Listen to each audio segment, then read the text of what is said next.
New Zealand is many hours ahead of us, so last night when it was nighttime over here, or the evening over here, our brothers and sisters and youth and children in Christchurch, New Zealand, were attending the Jum'ah prayers as they normally would every week. They felt that they would go for Jum'ah, offer their prayers, get to meet their brothers and sisters, say salam, joke with one another, laugh with one another, meet one another, maybe go out for some lunch, go back home to their loved ones. But Allah subhanahu wa ta'ala decided that for 49 of them, that they would be returning back to Allah. On the day of Jumu'ah, in the state of wudu, in the masjid, praying as-salah, going there for the sake of Allah. Allah subhanahu wa ta'ala took them in such a blessed way, in a blessed manner. And when we look at any type of tragedy or any type of difficulty, as a Muslim and as a believer, we look at it in an angle of positivity. Because whatever was to happen, happened. Allah decided it. We don't complain and say, why did this happen? Why is this happening?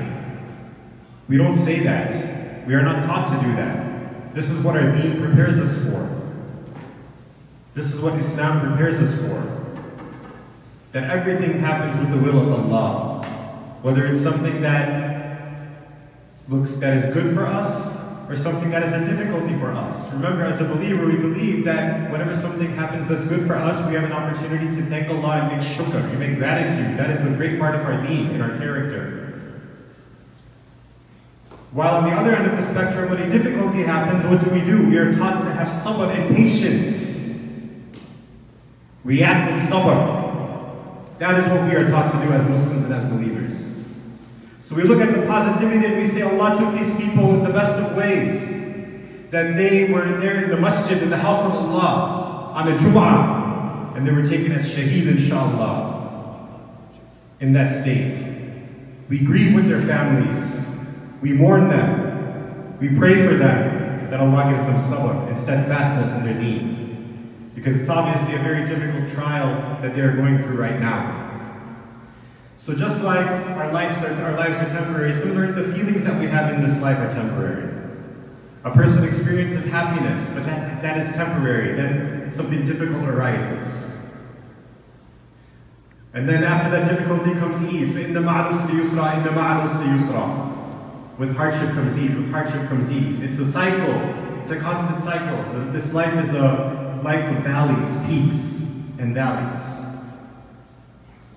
This is the way that it is. So, brothers and sisters, we are taught different things in this deen, that when we are going through something like this, what happens?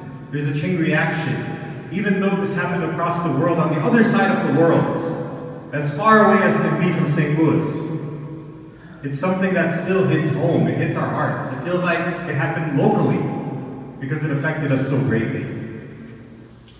Allah subhanahu wa ta'ala is giving us an opportunity. Every single masjid probably around the country and all around the world is probably speaking about the same thing today in their Jum'ah khutbahs. Allah is giving us an opportunity to talk about this because as human beings we go through difficulties. We go through hardships. But the thing is, how do we react? When a person goes through an individual hardship, you have people to lean on, you have family, you have friends, you have those who will come to you and help you. Of course, we have Allah subhanahu wa ta'ala always, we know that, but it's much easier for a person to cope with a personal tragedy. When we have this type of tragedy that affects everyone, because everyone comes to the masjid, especially on Jum'ah, everyone comes to the masjid. Many people have their children who go to the Islamic schools. Many people know that we are living in a time where Islamophobia is rampant in society, it's prevalent in society, and it's something that is, it's happening. This type of ideology is something which is not new. Right? Recently it happened. We know the Tree of Life synagogue in Pittsburgh. It was the same type of person, a white supremacist who committed the action over there. The Sikh temple in Milwaukee, the same thing happened over there. The church in South Carolina, the same thing happened over there. The Islamic Center of Quebec, white supremacist. The synagogue in Kansas, same thing. So many different places, there's a common factor over here. So this type of hate and ideology exists. Yes, it's out there. But this is how we learn to come together as a community. We are taught different things. First of all, Allah subhanahu wa ta'ala, His Asma al-Husna, His beautiful names,